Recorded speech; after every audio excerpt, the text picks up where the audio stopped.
Namo tassa bhagavato arahato samma sambuddhassa.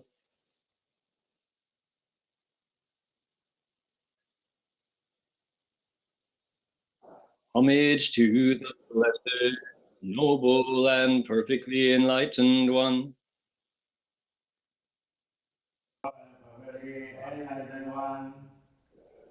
Namo saranto suchedoye alahadi sanmyao sankutoshi. Namo saranto suchedoye alahadi sanmyao sankutoshi. Okay, together. Wu shang shen wei miao. 监万人道育，我今见闻受愿皆如来真实义。Sounds great. Okay, let me give you a line. You give it back to me. Supreme and wondrous dharma. Supreme and wondrous dharma. Subtle and profound. Subtle and profound.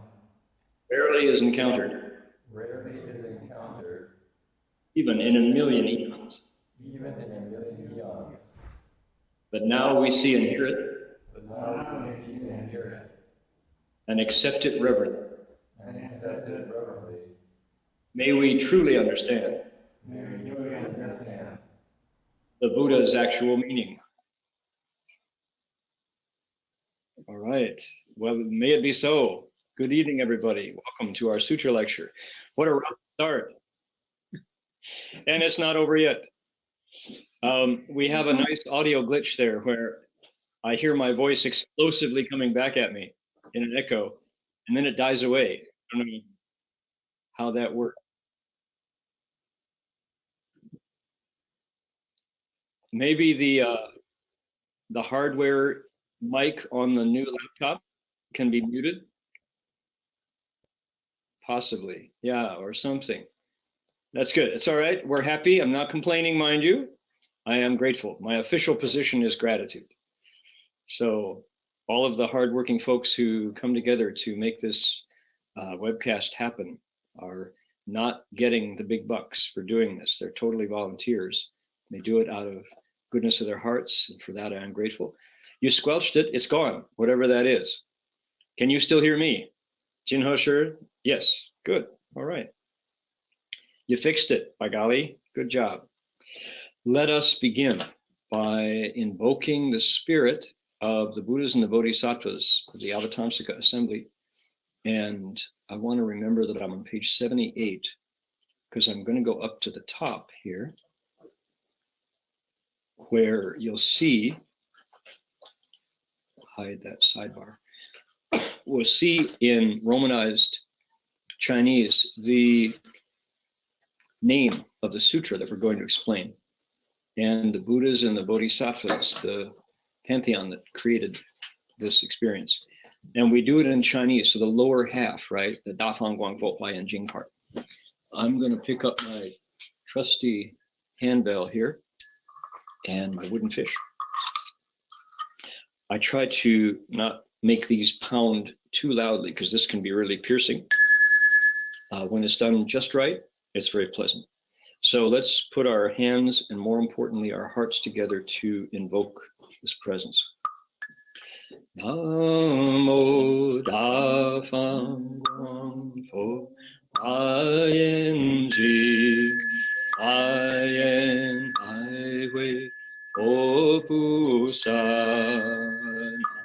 Namo Da Fang Guang Fo Huai Yan Hai Hui Fo Pu Sa. Namo Da Fang Guang Fo Huai Yan Hai Hui Fo Pu Sa. Namo Da Fang Guang Fo Huai Yan Hai Hui Fo Pu Sa. Namo Da Fang Guang Fo Huai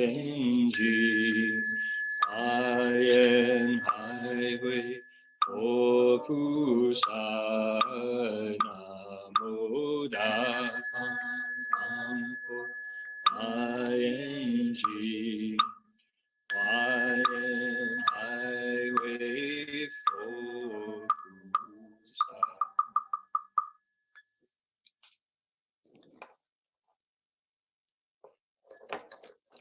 Good indeed.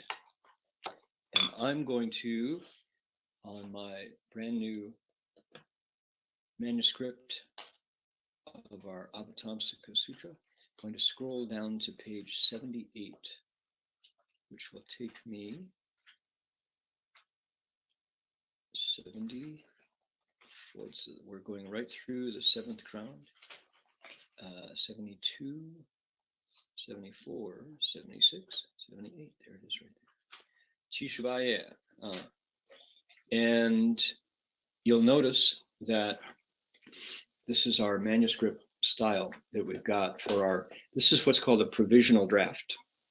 This is not the final form of our English translation of the Flower Garland Sutra. There's many miles to go down this road before we get to where we say, that's it, we got the perfect translation. This is our very best. This is probably minimum version 2, maybe even version 3 of our English language translation of the Flower Garland Sutra. And Master Hua, our teacher, first lectured it over a 9-year period, if you can imagine. And the seventh ground is in the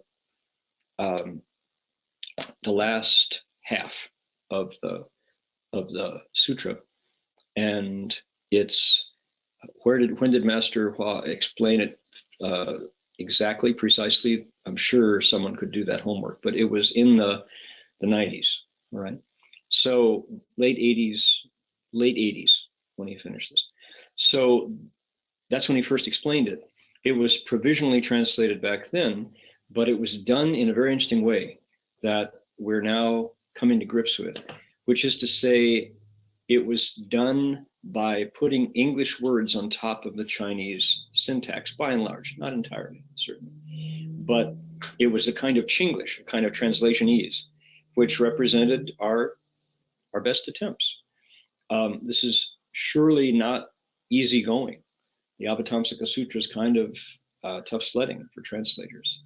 So it was English language, but the English language followed the Chinese word order in many cases, just because that was the way to start.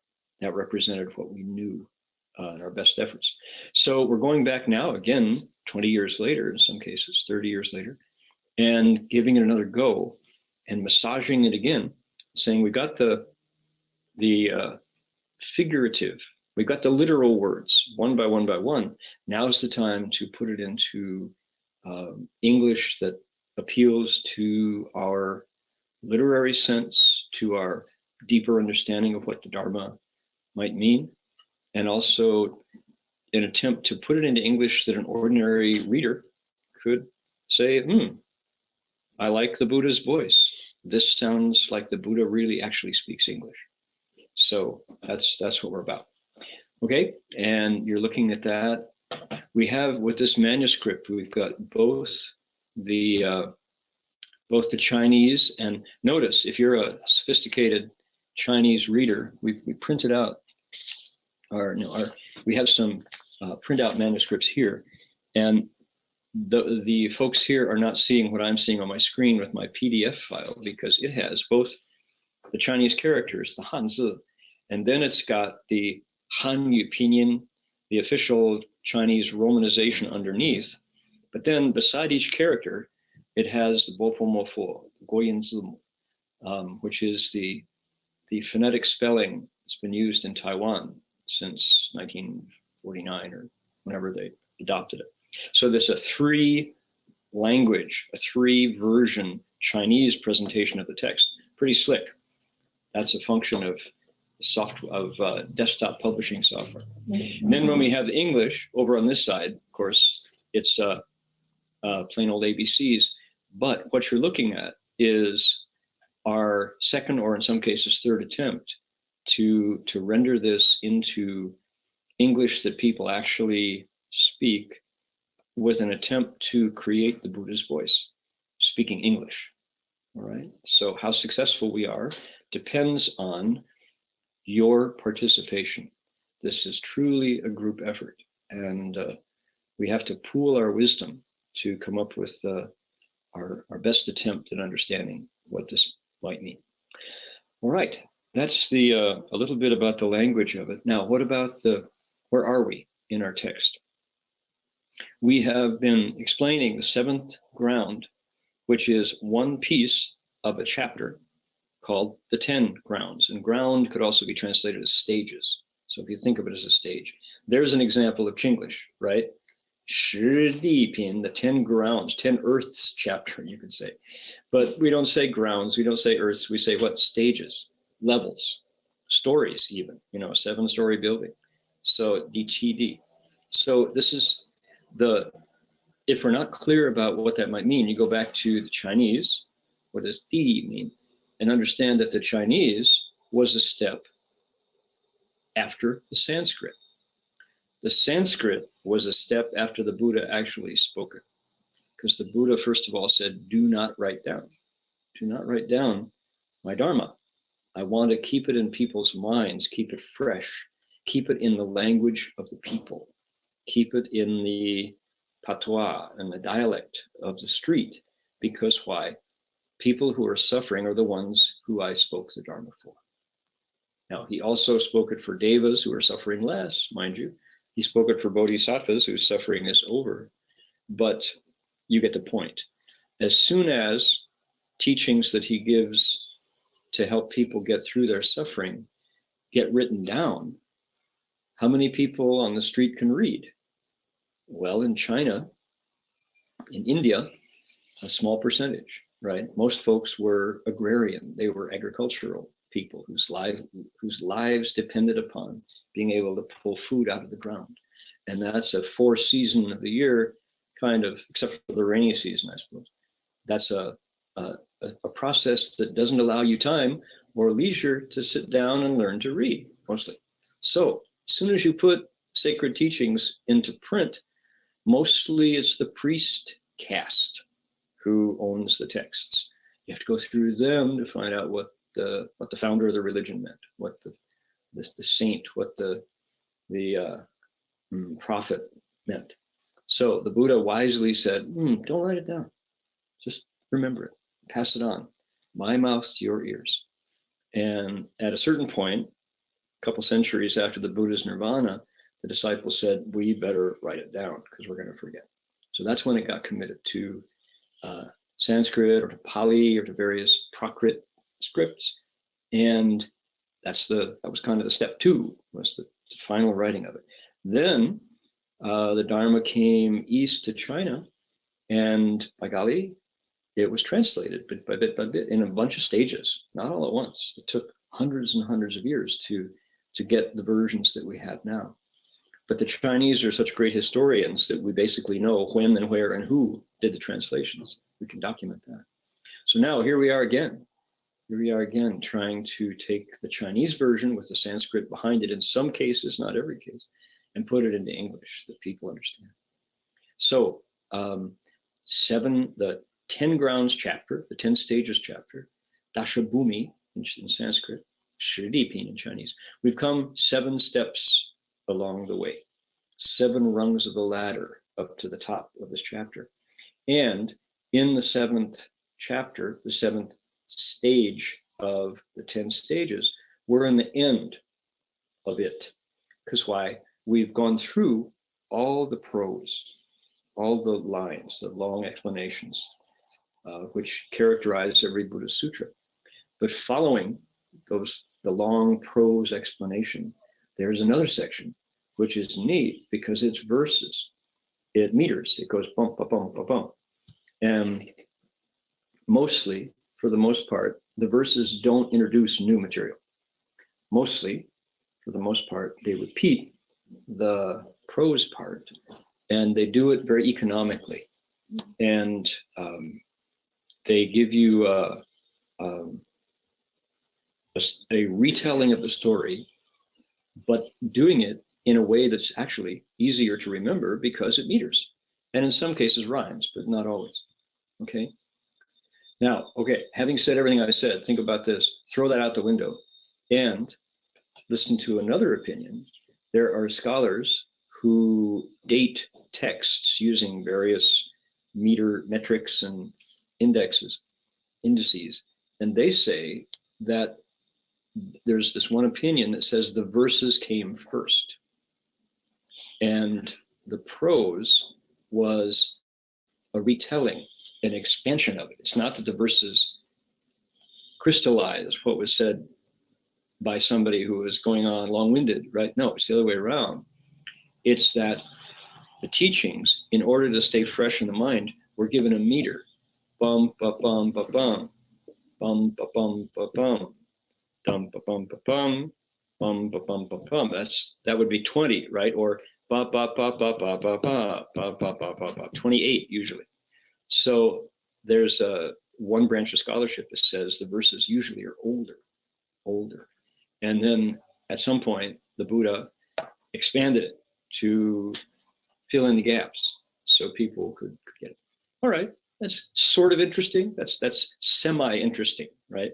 If you're a scholar, that's kind of, well, I wonder if the older version has a different flavor than the newer version, like that. So other people, what you say about it is less important than what it says itself.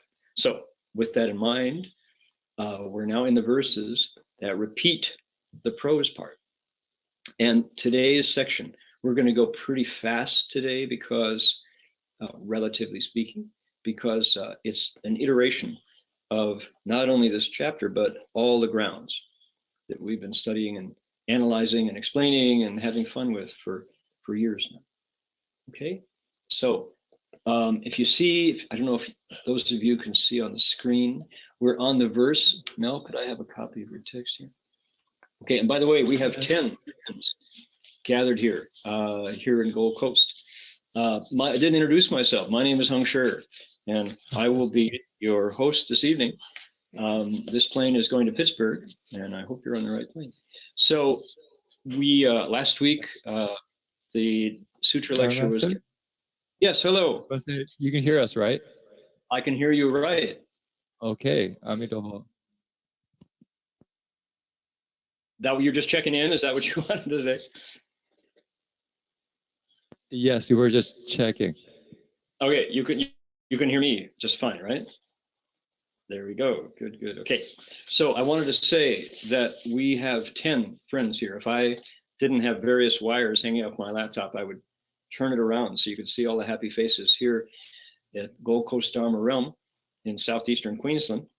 And I dare say there are more human beings here than there are there, but we couldn't do it without all of you. So couldn't do it with one fewer. So welcome, glad you're here.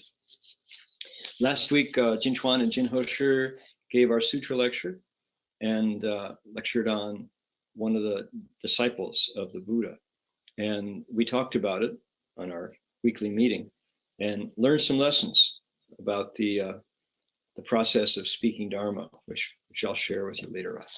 So we're going to, everybody here needs to turn back to the last one on the first page. Okay, right there. This is our manuscript here that we have printed out, and then over to the first 2 lines on the next page. Correct. Did we get it right? And for those of you who are watching the screen, Prose Chincho, right down there. Okay, I'm going to put my palms together. People are welcome to join me if you like, and we'll read. We'll do in unison this time, not call and response. So we're starting at Prose Chincho. Let's do 2 verses, and then in Chinese, then we'll do 2 in English. Okay, ready? Here we go. 菩萨勤修最圣道，洞悉不舍方便慧，一一回向佛菩提，念念成就波罗蜜。Next stanza. 发心回向是布施，灭惑为戒不染人，求善无厌思近侧，与道不动即修禅。Good. Okay, now I'm going to slide my text over here on the screen. Now, can we all read together again, starting with the Bodhisattva? Here we go. The Bodhisattva applies himself to seek the highest path. In both motion and stillness, he uses expedient wisdom, transferring every bit of merit to the Buddha's awakening. And in each thought, he realizes the paramitas. Next stanza. Generosity comes from his resolve to dedicate merit. Precepts arise from eradicating delusion, patience from no harm. Seeking goodness without stop is his whip of vigor. Dhyana emerges from his unwavering focus on the path. Okay, good stuff. People who were listening in 2 weeks ago will recognize that first stanza. That's where we stopped last week. And things to say about that first stanza is it's gender non-specific. You have to say one. You can't say the Bodhisattva applies itself. So we just use him, but it could easily be female. The sutra places no value on gender specificity and saying that half of the human race is able to do something and the other half cannot. The sutra goes way beyond gender, way beyond species, all right? So it's applying equally to devas, to beings in the animals realm, to arhats, to bodhisattvas, to spirits, to dragons. So him, but the Bodhisattva applies him herself to seek the highest path. Sutra places no value. So here's the person doing half of the Bodhisattva path. I want to wake up, and the other half cannot. In both motion and stillness, he uses expedient wisdom, meaning all the time, all day long, 24/7. So he does the other half of the Bodhisattva path, waking others up. How do you do it? You use expedient wisdom. You teach skillfully in a way that people can understand. And this one's lesson might be different from that one. So here's the person doing just, for example, I want to wake up. If you're in both motion and stillness, we use our meaning all the time. Our meditation hall here at Gold Coast Dharma called the Blessings House. From 8 to 10 on Sunday morning, it's used for our meditation class, and we're there, speaking English and communicating with a group of friends who just walk in the door. You don't know from week to week who's going to be there, but we're all more or less adults and speaking English and introducing each other and experiencing meditation. So part of the morning passes in silence, people sitting still. And then when we're done, we file out, and then the children come in. And the children are learning Chinese. They're by and large, they're Chinese Australians, but not all. And they're there to learn Chinese. They're singing songs, they're marching around, they're having fun, doing various activities. And the lessons are very different. The activities are very different from what their parents were just doing minutes earlier. So if you suddenly swap the lessons and tried to teach the adults Mandarin and how to march and how to stand quietly together, and how to play together without hitting each other and sharing their toys, the adults would be bored, right? And if you try to teach the still meditation and the principles of wisdom to 8-year-olds, they're not going to get it, So that's expedience. What works for one wouldn't work for the other. And we've got some very interesting, it's a little premature to talk about it, but we've got some very interesting things brewing here at the Gold Coast Dharma realm. We have another neighboring religious community here on the Gold Coast that does not have a facility. They're the latest folks in the door, and they don't have enough amassed capital or presence to be able to buy or build their own space. And so we have offered the very same hall to them to use for their religious services. We'll see whether it all manifests, but I know for sure in their worship services they use drums, and they chant in another language. So interesting, right? The Bodhisattva knows who to teach, how to teach who. And I had the privilege of watching Master Hsuan, watching my teacher, teach my mother about why it was okay for her son to become a Buddhist monk. Now there's expedient wisdom. I never would have believed it possible if I hadn't seen it with my own eyes. My mother, bless her heart, was a good Methodist churchwoman. Here in Australia, it's called the Uniting Church, by the way.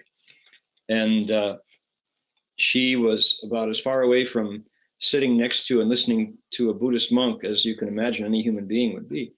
And yet, when she arrived at the city of 10,000 Buddhas, full of tears because her son had just let her know that he was going to continue being silent for another 4 years. And she couldn't swallow that.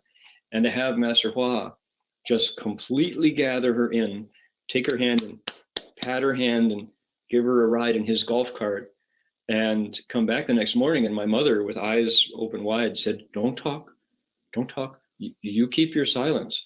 She said, I think I know why you follow him, she said. He has a lot of wisdom, she said. And I'm like, that the word wisdom was not in my mother's vocabulary. And so she said, yeah. She said, he gave me these, and while I don't quite know what to do with them, it was very nice, she said. And so that's expedient wisdom, knowing what to say to whom, at what time, and then in the right situation, where, to make it work. My mother said, do you know what he said to me? She said, he said, you think that I stole your son, he said, right? And I nodded. And he said, in fact, you took my disciple. Your son has followed me for life after life. And so she said, I kind of understand what he meant. It was, a great transformation for my mother to realize that she could be talking to a Buddhist monk and she liked it. She enjoyed meeting this teacher, and because she was ready to accuse him of having put LSD in my teacup, and how else could you explain why her son would have followed this Manchurian Buddhist monk? So anyway, great awakening for my mom that such a thing was possible. And she became a great fan of his, by the way, and returned many occasions, and Master Hua would give her the microphone and have her speak Dharma to the whole audience.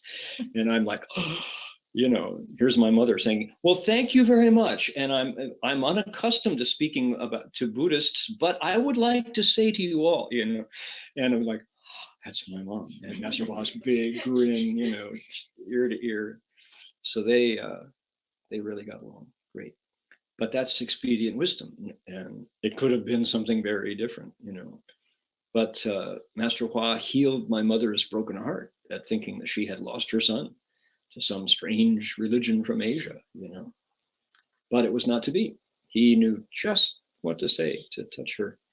And she, I was just reading in the memorial volumes of that when our teacher, we say entered Nirvana, we put together 3 large memorial volumes of people's eulogies and poetry and thoughts about their encounter with Master Hua. And here was a letter written by my mother and stepfather, and she kept saying, I heard her say this several times, and she wrote it in the letter. She said, in a time in America when so many young people were losing their way, and when they were recoiling from an unjust war in Southeast Asia and trying to make sense of their situations, you, Master Hua, gave them a high road to walk that not only made sense to them, but also developed their character their qualities as humans and their wisdom. For this, we are grateful. I thought, wow, good. There's a connection. And so, this all being said, there was one time when my mother was speaking with a microphone in hand to the assembly, and Master Hua called me over, and he said, "Wajan, come here." Sure. And he said, "Why did you pick this woman to be born to?" I did, Sure. He says, she has deeper affinities with me than you do. He said, 她的缘分跟我比你更深，你知道啊？我知道是。He said, yeah, so you have to try harder. He said, okay, go sit down. So who knew, right? So here is the Bodhisattva on the seventh stage, on the seventh ground, using expedient wisdom like that to teach people when the opportunities arise. And so now what's the sutra going to do? It's going to review everything that he or she has learned to this point. Okay, so generosity comes from a resolve to dedicate merit. Okay, look at that. It's that giving. This is what? This is a paramita, right? What did we learn? The line above. In every thought, he realizes the paramita. Paramitas. What are the paramitas? These are methods. This is a technique. You could say it's a spiritual technology. It's a way of using your time to teach. These are teaching tools that bodhisattvas use. And paramita, as people know, means two different things. It's one Sanskrit word for a variety of things.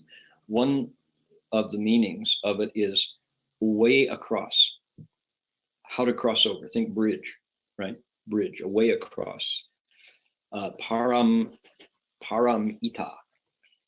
to go over to the other side, crossing over to the other shore. And that's the generic title. That's the general title.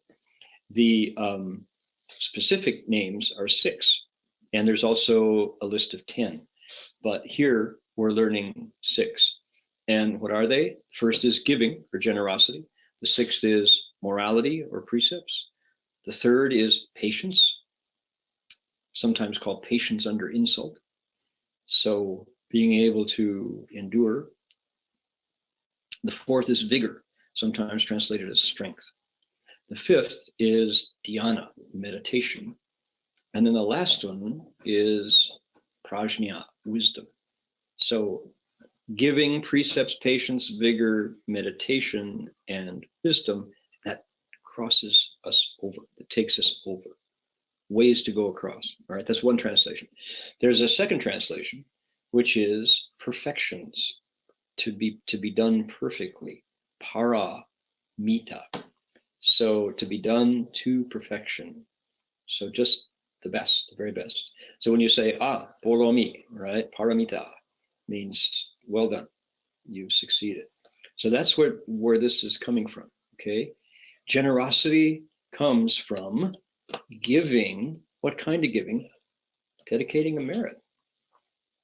So we have this custom in the Mahayana. It's also present in many religious traditions. When you're done with something meritorious, you give it away. You share it. You don't stop with just doing it. So today at lunch, when we finished our lunch, we did a closing dedication, and that's a dedication of merit. They who practice making offerings will certainly obtain their reward. They who take delight in giving will later surely find peace and happiness. Now that the meal has been concluded, I vow that living beings, may they have success in all they do and be perfect in all Buddha dharmas. Perfection, paramita. Okay, so that's the verse, that's our closing blessing. So we Buddhists not only do a meal offering blessing, pray before the food, we also say thank you at the end. And that comes largely because the monastics don't, quote, work for their food, in a way, you could say. The lay people do work hard, take the money they earned, and transferred into vegetables and rice and soy sauce for the monks and nuns. So with that generosity happening, it's important for us to recognize that and to give it back. So that's the dedication of merit. That's the highest kind of giving. Of all the kinds of giving, the giving of merit, the giving of dharma, the giving of dharma is the highest. So what does that mean? There's giving of material goods, vegetables. There's the giving of courage or fearlessness when people need it. You calm their soul, their spirits. And then there's the giving of dharma, you say. And of the three, the giving of dharma is the highest kind. You explain a principle, so people go, oh, I get it. I see behind the curtain, there actually is a wizard back there pulling the levers and making the smoke come out, making fireworks go off. You explain that principle and people get it. Oh, I see. Now I understand why all those things didn't make sense. And those are branches that come back to one root. I see the root. Oh, now I get it. So that's the giving of wisdom. Okay, giving of dharma. How do you give dharma? You dedicate merit. That's another way to do it. You're giving with your mind. So generosity comes from a resolve to give with your mind widely. Think about, a cell phone tower. We used to say a broadcast tower. Who's seen a broadcast tower recently? We used to say a lighthouse, but unless you live on the coast, you don't see lighthouses. So think cell phone tower. Oh, now I get it. Yeah, cell phone towers go out 360, right? They don't leave out a sector. And if our minds dedicate merit that way, sure enough, everybody gets a share. The more you do that, the more you dedicate that, the more strength you have to do it. It's amazing. The more you huixiang, the better you get at huixiang, because it's just like a muscle, that ability. And there's an entire chapter in the same sutra. It's just precedes. It's the preceding chapter to our 10 grounds chapter. And it talks specifically about one practice, transference, dedicating merit. And the Bodhisattva, wow, by the second transference, and there's 1, 2, 3, 4, 10 transferences. By the second transference, each transference action is incredibly beautiful and precise. He transfers merit with the wish that, and then you get this very elegant wish rising from the Bodhisattva's heart, and it's going to work. Where's the fence in space that's going to prevent that merit from touching someone else's life? Okay, that's number one. Number two, precepts arise from eradicating delusion. Miyaho. That's where precepts come from. Perfection of paramita. Perfection of precepts. 3, patience from ahimsa. Wu hai. How does the Chinese go? Bu hai ren. Okay, bu hai. What is bu hai? It is ahimsa. You all know that word? Can I bring up here we go. Brought up on my computer, my notes page. Here's the Sanskrit word, ahimsa. And I don't have my diacritic fonts. My translating colleagues would go, golly, he's been slow picking that up. Okay, ahimsa, Sanskrit word. Usually before the prefix usually means no, right? Not. So ahimsa means no harm or harmless. They talk about Mohandas Gandhi, the great Gandhiji, as being, you can actually boil down a lot of his philosophy to that single word, live harmlessly. And how would you do it? Well, start with diet, Can you eat in a way that reduces harm? Definitely can. I knew if somebody was munching on me, I would say, can you live harmlessly, please? Give me my arm back. And so if it's someone else's arm, I can do that. I can give it back. That's one way. Today, in our meditation class, we were talking about the precepts. We're going to be transmitting the precepts here in the Gold Coast in a couple of weeks. And if you look at the 5 precepts from the point of view of ahimsa, then they come alive in a very interesting way. And, just let's do that just for fun. Think about, we've got no killing. Well, obviously, if you say, how do I apply that precept so that ahimsa comes forward? Well, don't harm. Cherish life instead. If every step I took, today is in California is the day before Easter. This is Easter Eve, and Christians are enjoying some would say their largest holiday, most sacred holiday, Christmas being the most celebrated holiday, but Easter has got a lot of sacred significance for Christians. And if you think the day before Easter, and then tomorrow and Easter, and the day after Easter, and I'm going to live harmlessly. I'm not going to take life. I'm not going to harm life. Right? Number one. Number two, say, okay, what about theft? That precept against stealing, against even having thoughts of greed. Well, certainly stealing, I'm going to let people look here at my beautiful desktop. Just, excuse me. Stealing is directly harming to the person who depended upon that material for their well-being and now has been deprived of it because of your greed pushing you into action. So if I can live harmlessly, I will not steal. Right? I'll be generous. I'll share what I've got. Why not? We have so much stuff. So much stuff. We were laughing the other day. There's in Australia here, the trunk of the car becomes the boot. Right?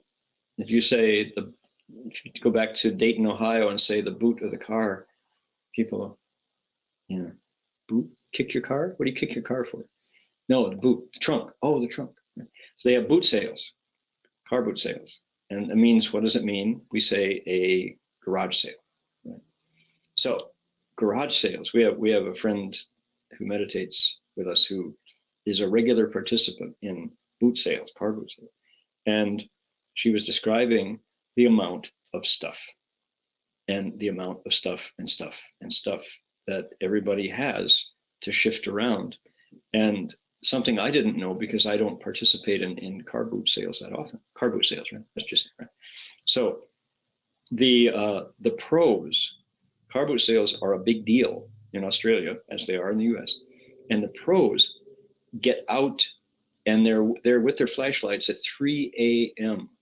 Now you're not supposed to set up that early. You can start setting up at what, 4? Is it 5? 4.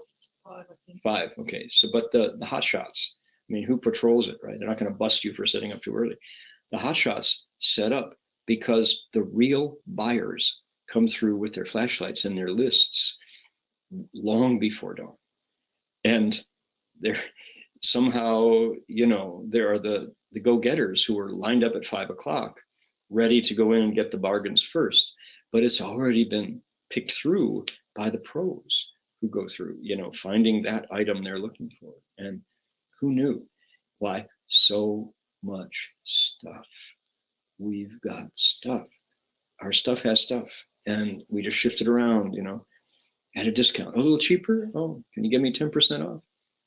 So what does that fall under? Greed and stealing. Isn't it funny? With so much abundant stuff in the first world countries of the West, we're still, seeing that item that we want will excite greed.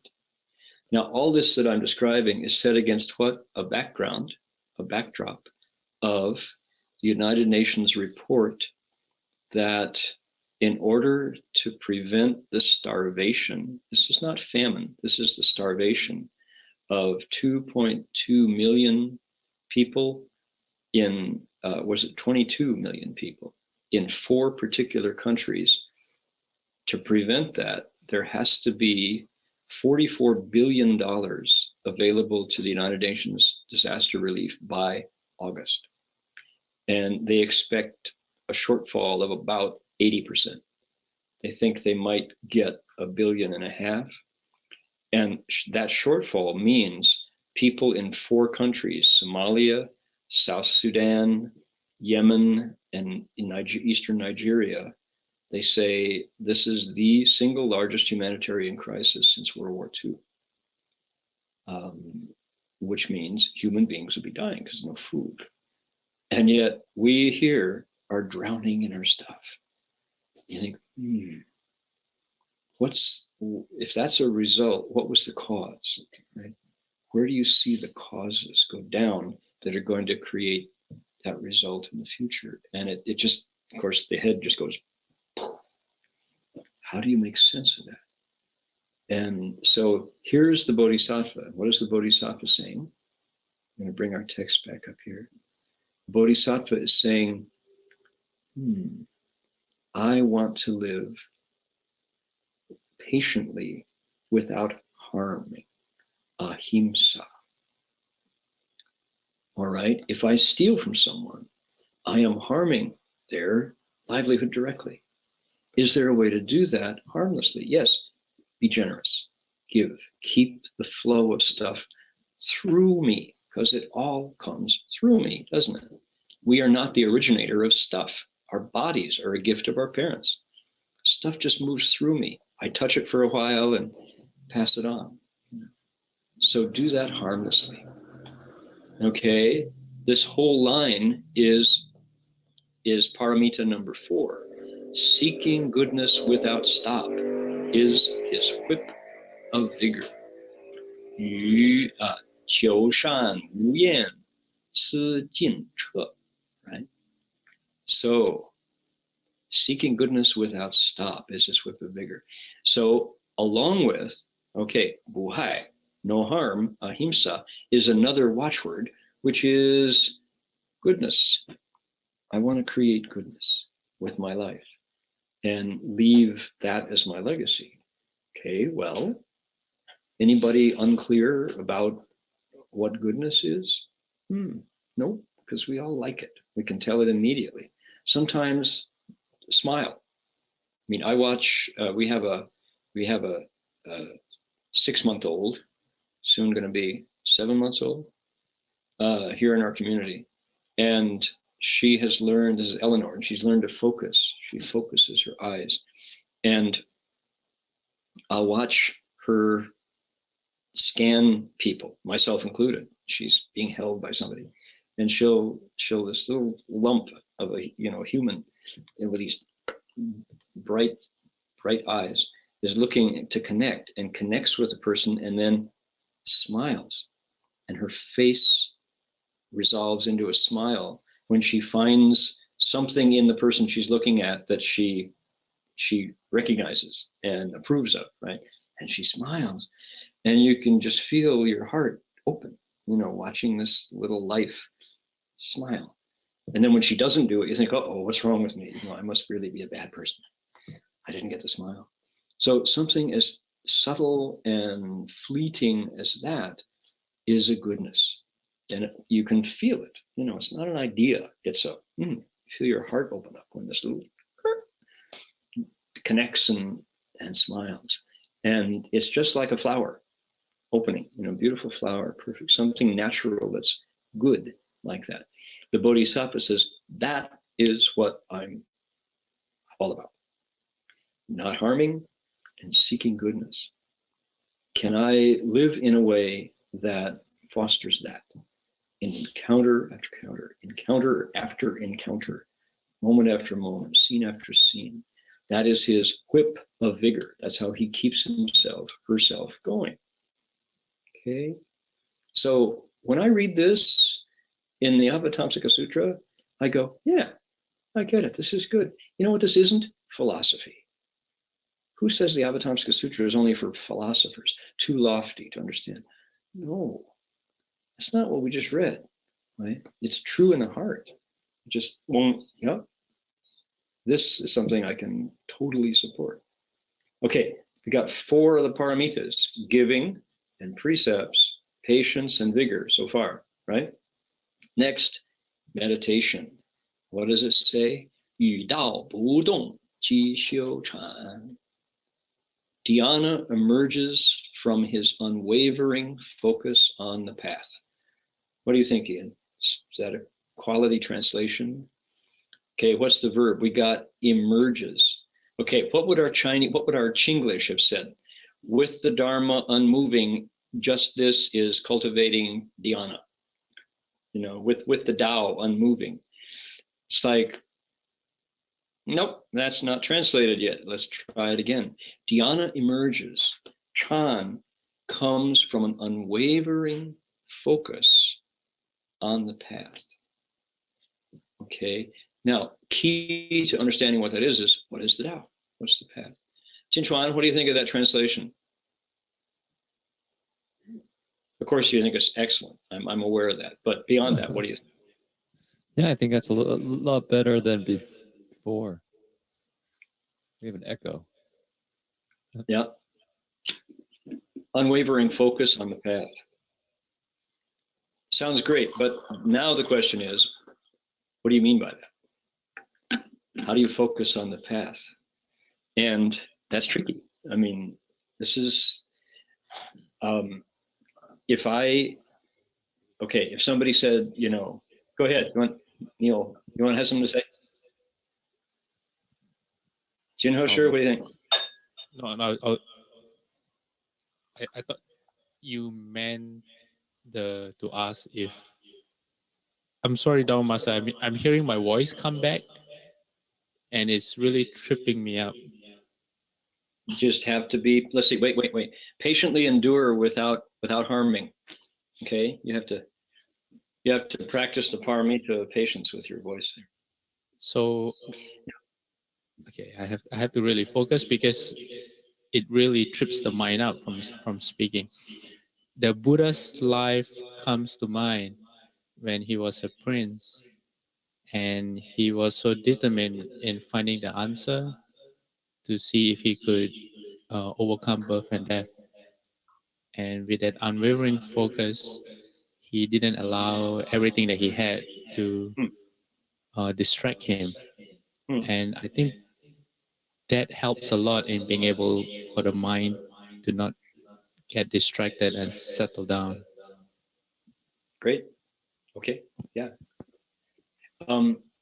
If you wanted to pin it to 21st century, 2017, is you come to the monastery on a Sunday and say, okay, we're going to meditate now.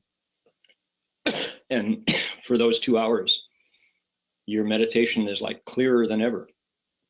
You're really seeing some progress in your ability to sit still and notice your mind do its tricks. Good enough. So today you don't go to lunch, you have to get back home, jump in the car, and you get there, and what happens? Oh, your teenage son has dented the fender, you know, or he comes in, you didn't see him last night, and he comes in and he's hung over. Your teenage son was out experimenting with alcohol last night with his buddies. And uprises that emotion. And you find yourself, your heartbeat is, you know, increasing, and the words are there in your mouth, and wait till your father comes home, you know, all of the things that you think about. And then, and so, you know, as I'm sketching my hypothetical situation, it could go either way. You could say immediately you have lost your focus on the path. Or you could say, because you have not lost your focus on the path, because your meditation is starting to work, you're able to take a breath, and you go sit next to your son and say, you know, how do you feel? Can I get you an aspirin? And, you know, did you learn anything? Tell me what happened. And the kid who's aware that he's in trouble is so grateful that you have used softness instead of hardness, and you've approached him as a human being and as an adult. He totally melts, and he says, boy, that was terrible. It was a mistake. I really didn't want to do it, but I didn't have many choices. And they were driving, and, you know, so you crossed over, you know, you used patience, you used non-harming, you've used seeking goodness, and you're now in a whole new relationship with your son regarding his behavior as an adult. So that would be focus on the path, starting to work for you. Your meditation is starting to work. So yeah, thank you for that. Anyway, so what is the path is the question. And I was going to say, if I had to pick probably, let's say, of all the Buddhist concepts, principles, phrases, codes, 4-character phrases, if I had to pick one out that I could, the rest of my life, I could study only one principle, right? If I only had one that I was allowed to extrapolate on, to investigate, probably it would be the Tao that I would pick. Because the Tao is mysterious. It's really mysterious. And you could say it's magical too. And I've looked into it enough that I'm pretty sure that Western culture doesn't really have an equivalent. I don't think so. I haven't found, and there's the golden mean, Pythagoras' golden mean, maybe we would find it in science, maybe we'd find it in Einstein,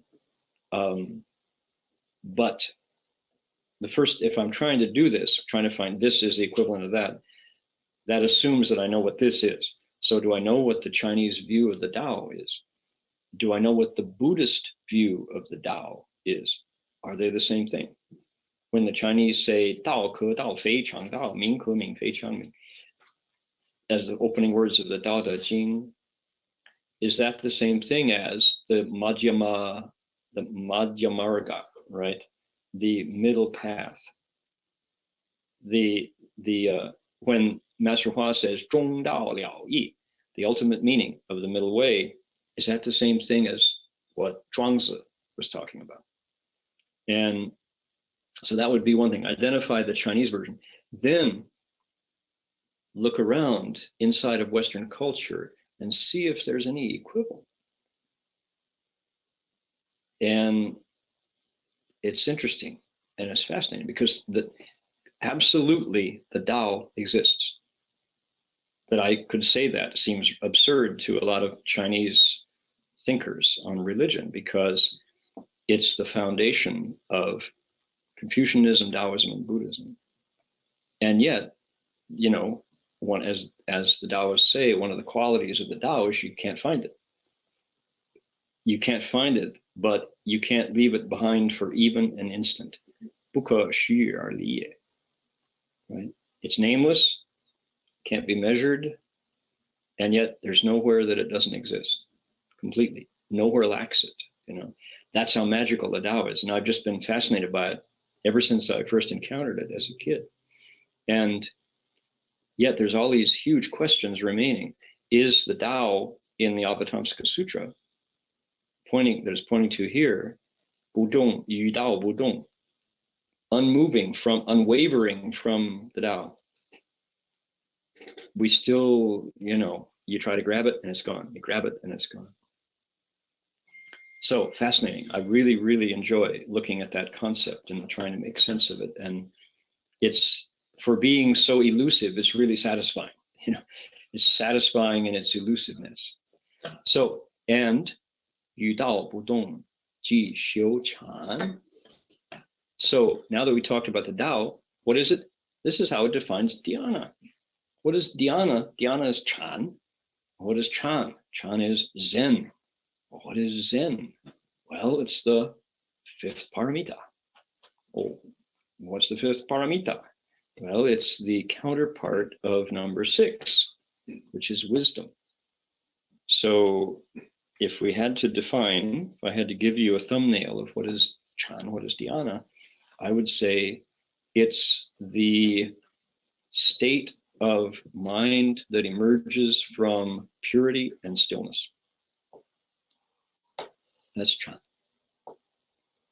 And when you can be pure, that is to say, no defilement, no obstacle from body, mouth, and mind.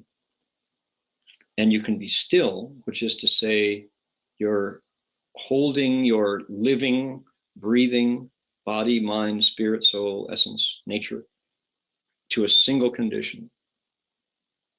And yet there's nothing to grab onto. That would be stillness. So purity and stillness, it's that state of mind. That's dhyana. What emerges from that is wisdom, number 6. Okay, so that's my best shot here. Dhyana emerges, that state of mind emerges from an unwavering focus on the path, on the Tao. Okay, Ian, thumbs up, thumbs down, thumbs middle. Yes, no, good. Okay, thumbs up. Yeah, good. So it's the translation itself is a manifestation of the Tao, and it's a moving target. That's the thing. That's why the Tao is so often symbolized by a stream. The stream itself doesn't move, and yet the water is never quiet. Right? So yet it does. When there's a flood, the stream moves a lot, as we just experienced here in southeastern Queensland. Okay, we're going to do one more. We got to do one more to hold our heads up and say we did our best. It's the next verse, which is Ren Shou Wusheng. Here it is on the screen, everybody. Ready? Here we go. Ren Shou Wusheng Ming Bo Re Hui Xiang Fang Bian Xi Qiu Yuan Wu Neng Cui Li Shan Liao Zhi Ru Shi Yi Jie Jie Cheng Man. Okay, over here in English together. Prajna wisdom means resting patiently when dharmas no longer arise.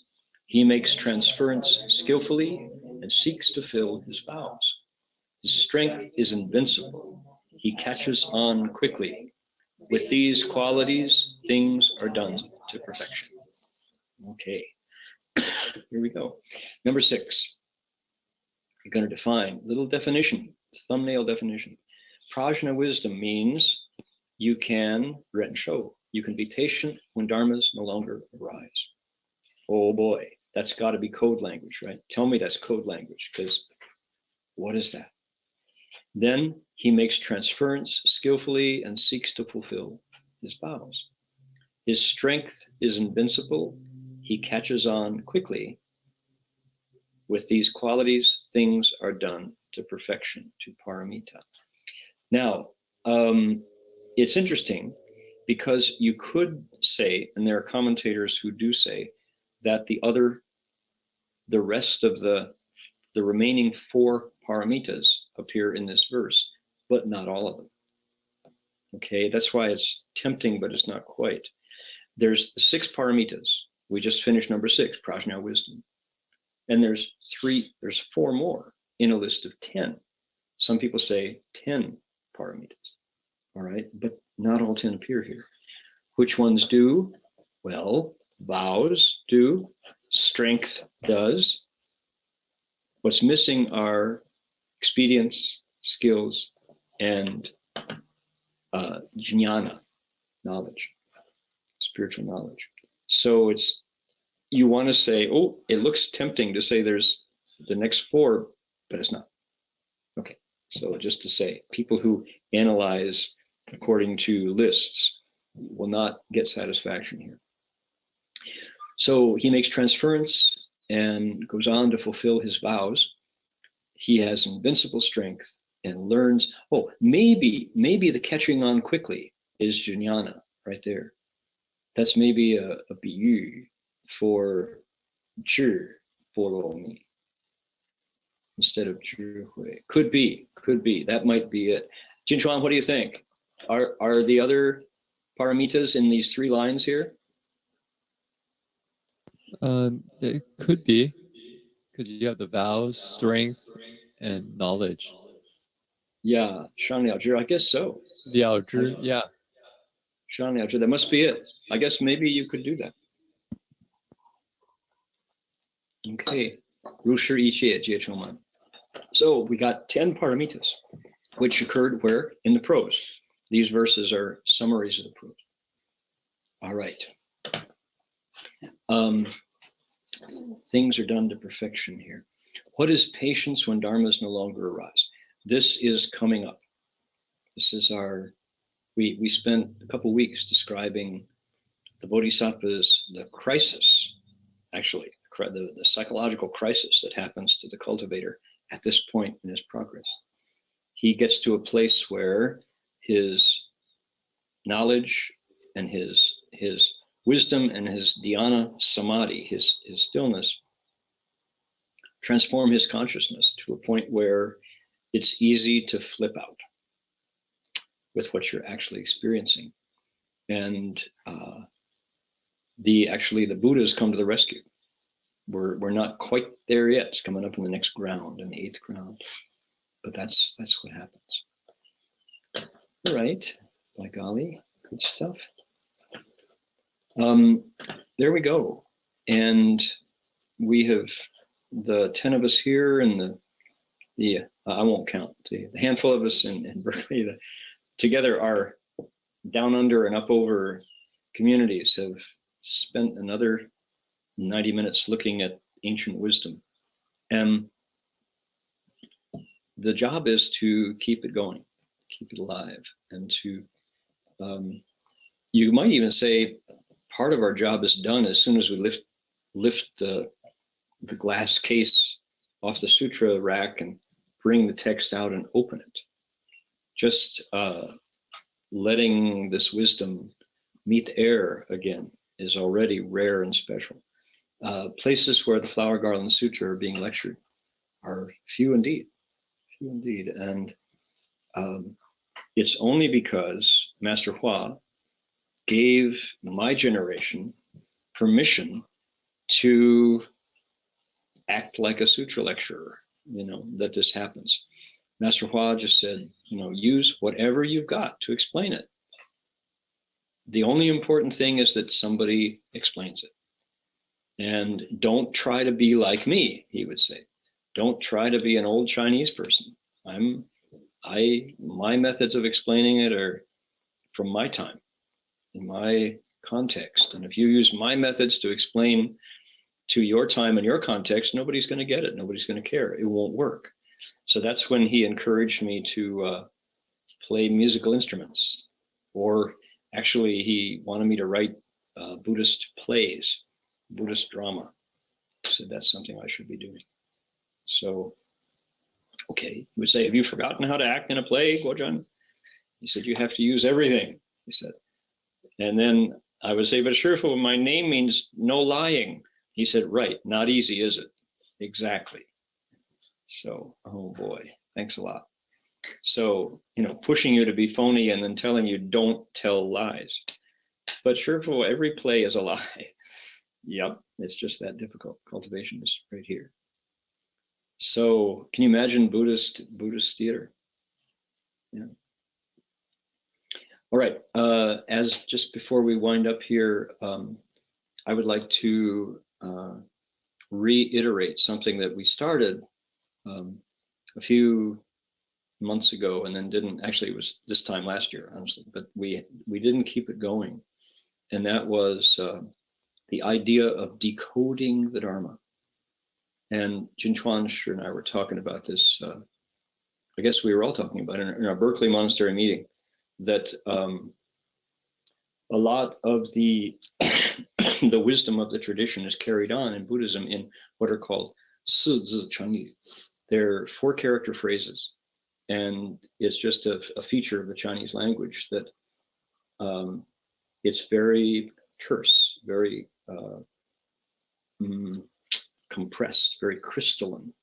And because it's Chinese characters, each character can have resonance to the left, to the right, in front and back, and above and below with other characters. And so it's a perfect vehicle for encoding deep meanings. So a lot of what we learned from our teacher, Master Shen Hua, was put into these 4-character phrases. And so when you hear them, well, what happens when they're encoded that way is they survive the test of time. And monks and nuns, laymen and laywomen, readers, you print them very well, can just pass on the code from generation to generation, and you sound pretty good. It's what in Chinese is called Wanzi Boro, literary wisdom, literary prajna wisdom. And our first generation of monks and nuns and the second generation of monks and nuns, when Master Hua brought this to America, did a great job of carrying on, and then taking the English equivalent of those 4 words and pasting them on top. So we had lots and lots of 4-character phrases in Chinglish, which were English words, but entirely replicating the Chinese word order in the syntax. So half translated, halfway brought over. And our job now, seems to me, when I think about this, is going over the same phrases one more time and decoding the code. One of the best images I can think of is like having really hard tea leaves, Chinese tea wrapped in a little leaf, you know, tight little nurdle of tea, and you put it into boiling water. And the water, over time, makes the leaf relax, and out comes a delicious cup of tea, fragrant and full of flavor. And the one taste of it, and you're there on the mountainside, the mountaintop, and in Buli or in Lugu in Taiwan, and you can taste the mist, and you can taste the, you know, the seasons, and very beautiful cup of tea. And these concentrated nuggets of dharma are the same way. If you chew on it when it's all in its dry form, it'll break your teeth, no flavor. But if you can put it in the hot water of concentrated focus with your mind, meditation's perfect example, then over time, the nugget relaxes and out comes this amazing dharma wisdom tea, so to speak, which gives you the flavor of the Buddhas and the sages of all time and space. But without that concentrated focus, and sometimes group wisdom, sometimes you have to kick it back and forth, it's always just potential flavor. And it's got a little, well, kind of something in there, but it's not the thing, it's not it yet. So a lot of what our work is here is decoding those encoded nuggets of wisdom. And perfect example is 6 paramitas. Oh, you go, yeah, the paramitas, yeah. Paramita. And yet people go, that doesn't sound like any word I've ever heard before. Oh, you go, oh, you know, giving and precepts and, you know, the other ones. You go, but what, you know? And so bit by bit by bit, maybe generation by generation, we're working to get the tea out of those tight little tea leaves.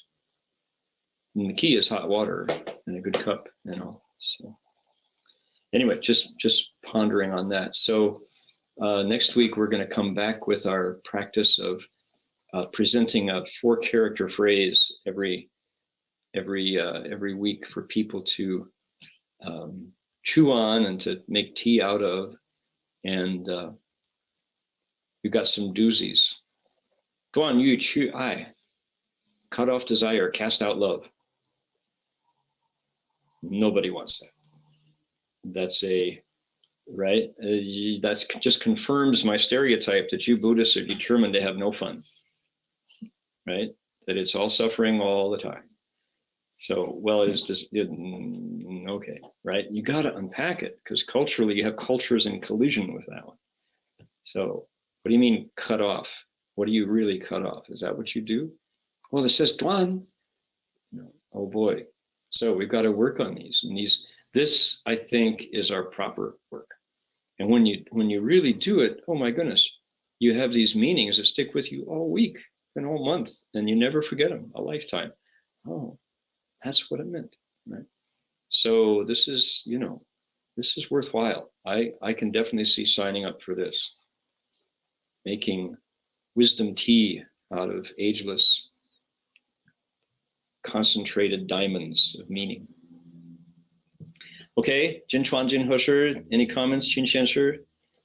comments or questions, or failing that, announcements? Any questions? Does this work? It works. Yeah, so in terms of announcements, we have our regular schedule for the rest of the week. I think nothing tomorrow, but Monday. Week tomorrow minus Monday? No, right?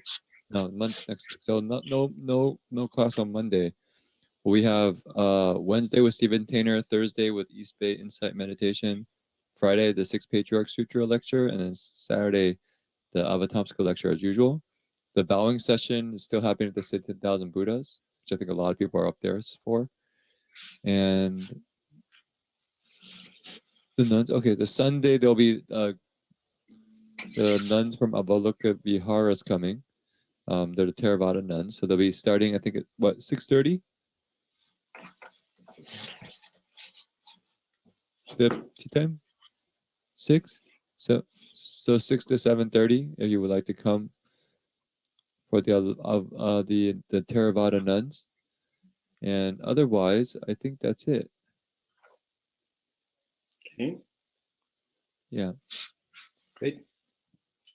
All right. Well, appreciate everybody's work and the tech team for keeping us online. We had 36 folks joining us online, listening as we went, and then we'll see how many come gradually to the archive lecture. And I will be back among the American folks in a month. So we've got some more online lectures to come. There is the first weekend in April, let's say in May, I will be in Sydney. So we'll have to press Jin Chuan, sure, and back in, I think Jin Hosha will be traveling at that point. So let's see, we'll get maybe Jin Fo or Jin Chuan, Qin Xian to give our sutra lecture that week and unpack some more nuggets of wisdom. And appreciate everybody who took the effort to come and listen. And let's transfer the merit. I've got we can be like our Bodhisattva who delights in ever transferring his merit. Here's our dedication text. And I have my handy carbon fiber rain song guitar here, a miracle of high tech. And let's transfer merit.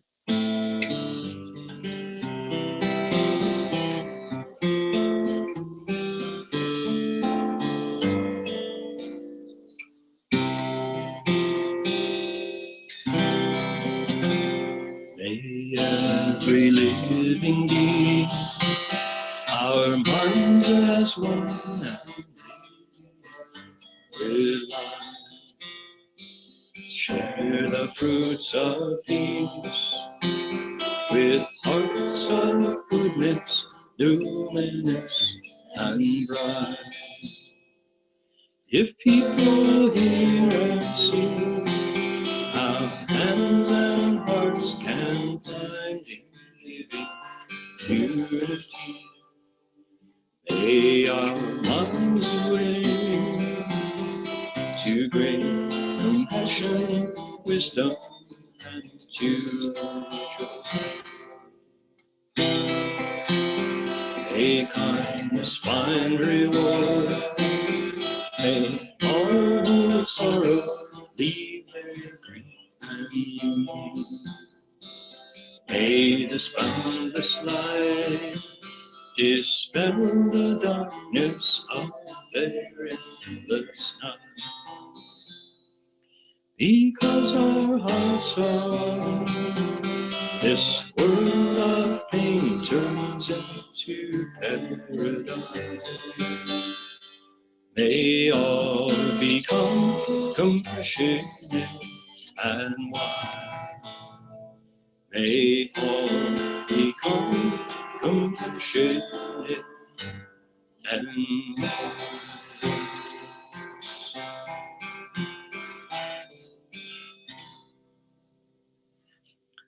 Okay, monks, would you lead everybody in bowing, and we'll see you all next week. Aum Tofo. Thank you all for coming.